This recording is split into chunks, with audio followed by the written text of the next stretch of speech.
বিসমিল্লাহ।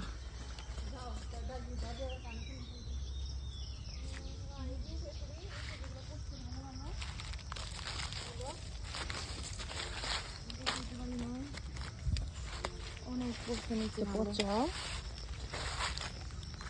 হ্যাঁ অনেকগুলো আছে তো। এটা দেখো কত বড়।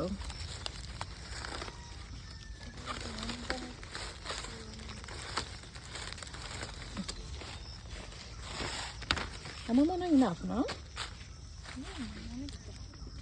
এগুলো যে আচার বানানো গেলে ভালোই তো, যেমন ধরে এই করতেই আছে। এটা কি ভালো না খারাপ? মাশাআল্লাহ অনেক ফলন হয়েছে। হ্যাঁ এরকমই হয় না, তো ঝাঁকি দিলে তো পড়ে যাওয়ার কথা। চাকি দিলে পড়ে না? খাওয়া যায় কিনা? হ্যাঁ, ও হ্যাঁ তা অবশ্য ঠিক। এই যে আপনি নামেন, অন্য হয়ে গেছে অনেক। এই যে এটা কত বড় মাশাআল্লাহ, এই যে এটা অনেক সুন্দর। আল্লাহ বেচতে পারবো মনে হচ্ছে।